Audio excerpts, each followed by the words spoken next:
அனைவருக்கும் வணக்கம். இன்று துறைமுக தொகுதியில் எங்களுடைய நிர்வாகிகள் ஒவ்வொரு இல்லத்திற்கும் சென்று எங்களுடைய தேர்தல் பணிக்காக ஒவ்வொரு இல்லத்துக்கும் போகிற வழியில் இன்று திட்டமிட்டு திரு சேகர்பாபு அவர்கள் சில ரவுடிகளை, திமுக ரவுடிகளை ஏறி எங்களுடைய நிர்வாகிகள் மீது கொலைவெறி தாக்குதல் நடத்தியிருக்காங்க. இதில் கடுமையாக கிட்டத்தட்ட 5 பேருக்கு மேலே 6 பேர் இன்றைக்கி கடுமையாக அதில் தாக்குதலுக்கு உள்ளாக்கப்பட்டு 2 பேர் ஐசியூவில் இருக்காங்க. மீதி 4 பேர் இப்போ தான் மருத்துவமனையில் தீவிர சிகிச்சையில் எடுத்துகிட்டு இருக்காங்க. அதாவது சேகர்பாபு அவர்கள் இந்த தடவை ஒவ்வொரு நாளும் எங்களுடைய நிர்வாகிகளுக்கு, நூற்றுக்கணக்கான நிர்வாகிகளுக்கு, இங்கே இருக்கிற ஒவ்வொருத்தருக்கும் எல்லா வழியிலையும் தொந்தரவு கொடுத்துட்டு வராரு. ஆனால் இன்றைக்கி என்ன பண்ணாருன்னா, திட்டமிட்டு ஒரு 100-120 ரவுடிகளை தயார் செய்து வச்சு எங்களுடைய நிர்வாகிகள் 5-6 பேர் அந்த சைடில் போகிறப்ப அவங்கள சுற்றி வளைச்சு அவங்கள கடுமையாக தாக்கியிருக்காங்க. ஒரு பெண் நிர்வாகி, அவர் அந்த பெண் கர்ப்பிணி பெண், அந்த பெண்ணையும் எந்தவித தயவுதாட்சியம் இல்லாமல் கடுமையாக தாக்கப்பட்டிருக்காங்க. அந்த பொண்ணு இப்போ ஐசியூவில் இருக்குது.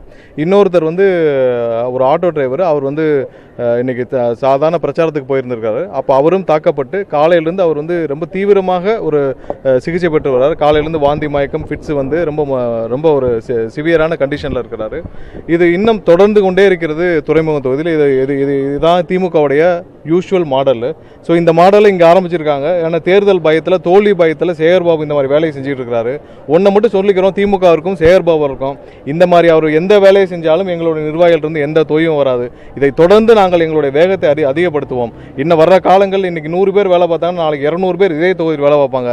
இந்த தடவை சேகர்பாபு துறைமுக தொகுதியில் தோல்வி அடைவதை உறுதியாக சொல்லிக்கிறோம். கண்டிப்பாக சேகர்பாபு இந்த தொகுதியில் தோற்கும் வரை எங்களுடைய நிர்வாகிகள் எந்தவித தொய்வும் எல்லாம் வேலை பார்ப்பாங்க.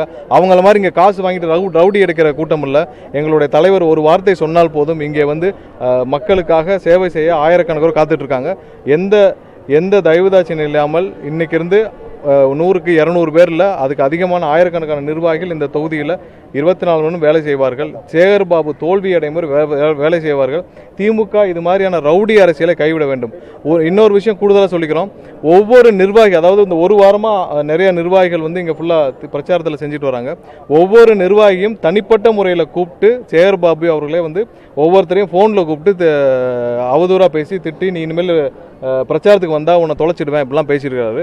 பல நிர்வாகிகளை பேசியிருக்காரு. ஒருத்தர் கிட்டத்தட்ட 3 நாட்களாக அவர் மிஸ்ஸிங். அந்த பையன் சீமான் ஒரு பையன் 3 நாட்களாக மிஸ்ஸிங். அந்த பையனை காணோம். அந்த பையன் தான் 4 நாளுக்கு முன்னாடி பேட்டி கொடுத்தாப்படி.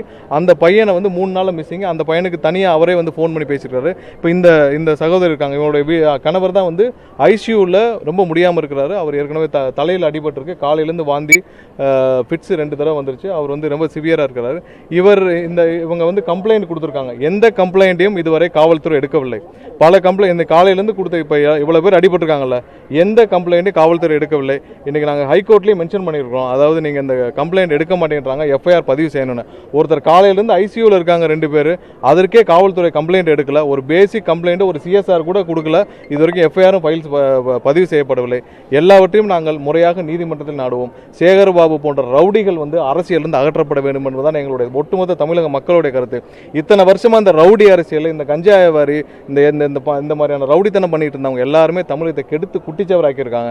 அவர்கள் அனைவரும் தமிழகத்தை விட்டு அகல வேண்டும் என்றுதான் எங்களுடைய தலைவர் கட்சியை ஆரம்பித்து இந்த அரசியலை செஞ்சுட்டு இருக்கோம். கண்டிப்பாக இந்த தேர்தல் 2026 தேர்தல் அனைத்து ரவுடிகளும், அனைத்து திமுக ரவுடிகளும் ஒழிக்கப்பட வேண்டும் என்றுதான் எங்களுடைய அனைத்து தமிழக மக்களுடைய ஆர்வம். அது அனைத்தும் இந்த இடம் நிறைவேறும் என்பது இல்லை. அவங்க எல்லாரையும் திட்டமிட்டு, அதாவது 5 பேர் போகிறாங்க, அங்கே ஏற்கனவே 100 பேர் அசம்பிள் ஆகியிருக்காங்க.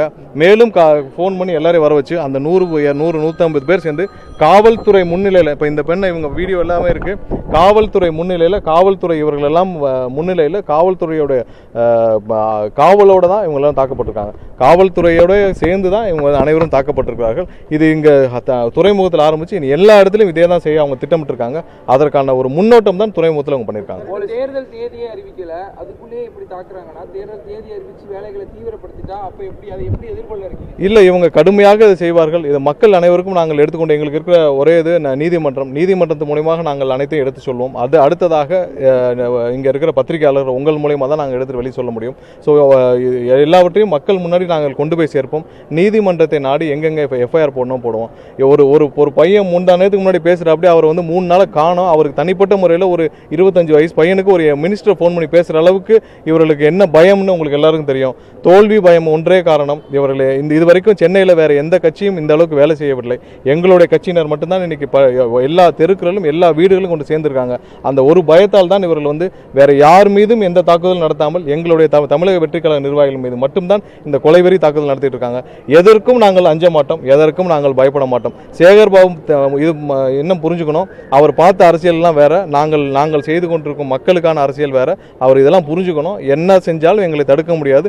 இந்த தேர்தல் அதுக்கு விலை சொல்லும். சார், சிவகங்கையில் தூய்மை விசிலுக்கு கொண்டு போயிருக்காங்க. அந்த விசில வந்து தடை பண்ணியிருக்காங்க. கவுன்சிலர் வந்து இந்த திமுகவும் திரு ஸ்டாலின் அவர்களும் இந்த அரசு வந்து தோல்வி பயத்தில் என்ன செய்யறது, எதை தின்னா பித்தம் தெளியணுவாங்கல்ல, அது மாதிரி என்ன செய்யறதுன்னு தெரியாமல் இருக்காங்க. எதை பார்த்தாலும் விசில பார்க்குற மாதிரி இருக்கு. எதை செஞ்சாலும் அவர் வந்து தமிழக வெற்றி கழகத்தோட கொடி மாதிரி தெரியுது. எல்லா இடத்துலையும் எப்படி தடை செய்ய முடியும்? இது என்ன இப்போ ஒவ்வொருத்தருக்கும் ஒவ்வொருத்தரோட சின்னம் வந்து இப்போ இலை சின்னம் இருக்கு, சூரியன் இருக்கு, எல்லாம் இருக்கு. அதை தடை செய்ய முடியுமா என்ன? இவர்களுக்கு என்னன்னா, மக்கள் அனைவரும் விரும்பும் ஒரு சின்னமாக எங்களுடைய தலைவருடைய விசில் சின்னம் இருக்கு. அந்த தோல்வி பயத்தில் எதை பார்த்தாலும் இவங்க ஏதோ இந்த சீப்பு ஒழிச்சு வச்சுட்டா கல்யாணம்ன்ற மாதிரி தான் விசில பிடிங்கி வைக்கணும்னு நினைக்கிறாங்க. அதெல்லாம் இங்கே நடக்காது. இன்னும் 1.5 மாதம் 2 மாதம் தான் இருக்கு. தேர்தலில் போலிங் அன்னைக்கு தெரியும் யாருக்காக மக்கள் அனைவரும் எந்த சின்னத்துக்கு வாக்களிக்கிறாங்க. தமிழ்நாடு அமைதியான மாநிலம், நம்பர் 1ல இருக்கும் அப்படின்ற மாதிரி சொல்றாங்க. ஆனா பத்திரிகையாளர்கள் தாக்கப்படுறாங்க, இந்த மாதிரி கட்சி நிர்வாகிகள் எல்லாம் தாக்கப்படுறாங்க. தமிழ்நாட்டில் சட்டம் ஒழுங்கு எந்த நிலையில சார்? இல்ல, இங்க இருக்கிற அரசு தான் எல்லா ரவுடித்தனத்துக்கும் காரணம். யார் இது? பத்திரிகையாளர்கள் யார் தாக்குனது? அங்க இருக்கிற எம்எல்ஏ, ஒரு பழனியாண்டின்ற எம்எல்ஏ கொண்டு போய் குவாரியில வச்சு தாக்குறாரு. அதுவும் என்னன்னா இல்லீகல் கல்குவாரி. இல்லீகல் கல்குவாரி யார் நடத்த முடியும்? இன்னைக்கு இல்லீகலா ஒரு ஆள் போய் பொட்டிக்கடை வச்சிட முடியுமா? இல்லீகலா ஒரு ஆட்டோ ஓட்டிட முடியுமா? ஒரு சும்மா 2 வீலர்ல ஹெல்மெட் போடாம போனா கூப்பிட்டு வச்சு நிப்பாட்டி 500-1000 ஃபைன் போடுற காவல்துறைக்கு ஒரு இல்லீகல் குவாரி மலையை கிட்டத்தட்ட 200 அடி குறைஞ்சாச்சு. அது தெரியாது அவங்களுக்கு.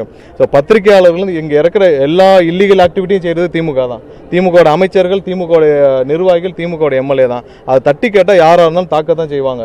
அதை மாற்ற வேண்டியது நம்மளுடைய கடமை. அதை மாற்ற வேண்டிய அரசியல் ஒரு புது அரசியல் வர வேண்டும் என்றதான் இன்னைக்கு மக்கள் விரும்புறாங்க. அது இந்த தேர்தலில் தான் விடை சொல்லுமே தவிர்த்து இவர்களை திருத்தவே முடியாது என்பது மக்களுக்கு நல்லாவே தெரியும். இந்த சம்பவம் குறித்து அடுத்த கட்டமா தமிழக வெற்றி கழகம் என்ன சார் செய்ய போகுது? இல்ல, நாங்க நீதிமன்றத்தில் இன்னைக்கு நாடி இருக்கிறோம். உயர்நீதிமன்ற நீதிபதி வந்து கமிஷனர்கிட்ட கம்ப்ளைண்ட் கொடுங்க, அவர் எடுத்துக்கலன்னா சொல்லுங்க இருக்காங்க. கமிஷனர் கம்ப்ளைண்ட் எடுத்து இது எஃப்ஐஆர் போட்டு அந்த குற்றவாளிகள் மீது தேவையான நடவடிக்கை கைது செய்யவில்லை என்றால் நாங்கள் அடுத்த கட்டமாக நீதிமன்றத்தை நாடி அங்கிருந்து டைரக்ஷன் வாங்குறதுக்கான ஏற்பாடு. வேற வழி இல்லையா? இங்க இருக்கிற லோக்கல் அட்மினிஸ்ட்ரேஷன், இங்க இருக்கிற முதலமைச்சர் அவர் கையில இருக்கு. லோக்கல் அட்மினிஸ்ட்ரேஷன் அவங்க கையில் இருக்கப்ப நம்ம என்ன செய்ய முடியும்? ஸோ எங்களால் முடிஞ்ச என்ன இதுவோ செய்ய போறோம். ஸோ நீதிமன்றம் தான் முதலடி. அதுக்கப்புறம் மக்கள்கிட்ட கொண்டு போய் சேர்க்க போறோம், மக்கள் மன்றத்தில் சேர்க்க போறோம். கண்டிப்பா எந்த இடத்துலையும் இன்னைக்கு 100 பேர் வேலை பார்த்தாங்களா, நாளைக்கு இதே இடத்துல 200 பேர் வேலை பார்ப்பாங்க. அனைத்து எங்களுடைய மாநில நிர்வாகிகளும் இங்கே வந்து இந்த பணியை செய்வோம். அவர்களுக்கு துணையாக நாங்கள் நின்று செய்வோம். எந்த இடத்தெல்லாம் அவர்கள் வந்து இந்த மாதிரி எங்களை அண்டர் எஸ்டிமேட் பண்ணி செய்கிறாங்களோ அந்த இடத்துல இதை விட 2 மடங்கு 3 மடங்கு எங்களுடைய நிர்வாகிகளுக்கு துணையாக நாங்கள் எல்லாம் நிற்போம். நாங்கள்லாம் நின்று வேலை செய்வோம். இதே மாதிரி அடுத்த ஒரு 45 நாள் கழிச்சு சேகர் பாபு தோல்வி அடைஞ்சு போகிற வரைக்கும் நாங்கள் எல்லாம் வேலை செய்வோம்னு சொல்லிக்கிறோம். மாவட்டம் முழுவதும் இந்த பணிகள் இருக்குமா சார்? எல்லா மாநிலம் முழுவதும் இந்த பணிகள் இருக்கும். எங்கெங்கெல்லாம் நாங்கள்லாம் ஐடென்டிஃபை பண்ணியிருக்கோம், எல்லா இடத்துலையும் திமுகவினர் எங்கள் மீது தாக்குதலில் எங்களோட நிர்வாகிகள் தாக்குவதற்கான ஏற்பாடுகள் செய்து வைத்திருக்காங்க. அதை மீறி நாங்கள் மக்களை சந்திக்குவதற்கான அனைத்து ஏற்பாடுகளும் செஞ்சுட்டு இருக்கோம். எங்களுடைய தலைவருடைய அனைத்து இதுக்கும் வந்து நிகழ்ச்சிகளுக்கு எந்த அப்ரூவலும் கொடுக்கறதில்ல. அதே மாதிரி தான் இன்றைக்கி எங்களுடைய தலைவர்லேருந்து எங்களுடைய தொண்டர்கள் வரை அனைத்து கடைக்கோடி நிர்வாகிகள் வரை இவர்கள் வந்து தடை செய்ய பார்க்குறாங்க. எதையும் அனைத்து தடைகளையும் தாண்டி சட்டப்பூர்வமாக நாங்கள் மக்களை சந்திப்போம் என்பதில் எந்த மாற்று கருத்தும் இல்லை. சேகர்பாபு மட்டுமல்ல, மூத்த அமைச்சர்கள் பலருமே தமிழக வெற்றி கழகமோ இல்லை விஜய் பற்றி கேள்வி கேட்கும்போது கண்டுகொள்ளாமல் போகிற மாதிரி போகிறாங்க. ஆனால் பின்னாடி இது மாதிரியான வேலைகள் எல்லாம் செய்கிறாங்கன்னு இல்லை, அவங்களுக்கு இந்த தேர்தலில் அவங்க இந்த மாதிரியான ஒரு சூழ்நிலை வரும்னு அவங்க எதிர்பார்க்கல. இப்படி ஒரு மாற்றத்தை மக்கள் விரும்புவாங்கன்னு எதிர்பார்க்கல. இத்தனை அவங்க 70 ஆண்டுகளாக கட்டி காத்த ஒரு சாம்ராஜ்யம், மக்களை ஏமாற்றி சேர்த்த ஆயிரக்கணக்கான கோடி, லட்சக்கணக்கான கோடியை இன்று அவர்கள் வந்து மக்களை அதை மாற்ற வேண்டிய சூழ்நிலை ஏற்பட்டிருக்கு. அதனால் அவங்க இப்படி தான் நடந்து கொள்வார்கள். இதை நாங்களும் எதிர்பார்த்து தான் நாங்கள் எல்லாவற்றையும் நாங்கள் ஒவ்வொரு நாளும் வந்து நாங்களும் திட்டமிட்டு அதுக்கான பதிலடியாக தான் செஞ்சுட்டு வரோம். நன்றி. நாங்கள் வந்து சர்வே எடுக்க போனோம். சர்வே எடுக்கிற இடத்துல வந்து எங்களை வந்து எடுக்க வேண்டாம், இந்த கட்சி கொடி போட்ட உடனே அவங்களுக்கு தெரிஞ்சிச்சு, யாரோ சொல்லி அவங்க வந்து என்னை தேடினாங்க. ஃபஸ்ட்டு தேடும் போதே நான் வந்து எனக்கு தெரிஞ்சிச்சு இவங்க என்ன தான் தேடுறாங்க அப்படின்ட்டு. ஏன்னா தாவேக்கனாலே பயமாக இருக்குல்ல, டிவி கேக்கு டிஎம்கேக்கு, அதனால் பயந்துட்டாங்கன்னு நான் நினைக்கிறேன் அங்கேயே. அதுவும் இல்லாத போலீஸ் ஒத்துழைப்பு தான். லேடிஸை வந்து அடிக்கிறாங்க, தகாத வார்த்தையில் பேசுகிறாங்க போலீஸு. அதுக்கு டிஎம்கே வந்து ஆளுங்களாம் இட்டுட்டு வந்து எங்களை அடித்தாங்க. எங்கள் வீட்டுக்காருக்கு இப்போ ஃபிக்ஸ் வந்திருக்கு, உடம்பு ரொம்ப முடியாமல் இருக்கார். இப்போது ப்ரெக்னென்ட் லேடி வேறு இருக்காங்க. இப்போ எங்கள் வீட்டிலேருந்து கவியரசு 60வது வட்டம், அவர் துறைமுகத்தில் இருக்கார்.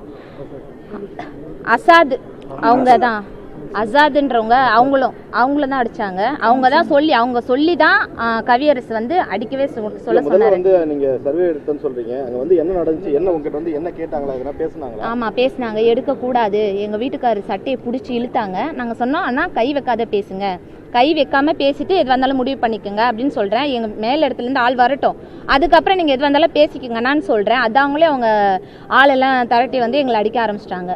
இதுக்கு பின்னணியில யார் இருக்கா, யாருடைய தூண்டுதல் பேர்ல இது நடந்துச்சு அப்படின்ற மாதிரி நீங்க சொல்றீங்க? சேகர்பாபு தூண்டல் தான், வேற யாருமே இல்லை. ஏன்னா இப்போ எங்கள் வீட்லேயே எல்லாருமே மிரட்ட ஆரம்பிச்சிட்டாங்க. இப்போ எங்களுக்கெல்லாம் நாங்கள் வந்து போலீஸை போய் நாடவும் முடியாது. இப்போ இந்த ப்ரெஸ் மீடியா தான் எங்களுக்கு எதுவாக இருந்தாலும் காட்டணும். ஏன்னா இப்போ நாங்கள் எங்கள் மாமியார் கடை போடுறேன்றாங்க, அங்கே கடை போட விடமாட்டேன் அப்படின்னு அடித்து சொல்கிறாங்க. அங்கே அந்த அளவுக்கு எங்கள் வீட்டில் வந்து எல்லாரும் மிரட்ட ஆரம்பிச்சிட்டாங்க. எங்கள் வீட்டிலேருந்து ஆளை இட்டுன்னு வந்து உங்கள் பொண்ணு இந்த மாதிரி கட்சிக்கு போவே கூடாது அப்படின்னு சொல்கிறாங்க. நான் எப்படி இருந்தாலும் டிவிக்கு கட்சிக்கு நான் வரதான் செய்வேன், யாரால நான் மாற்ற மாட்டேன்.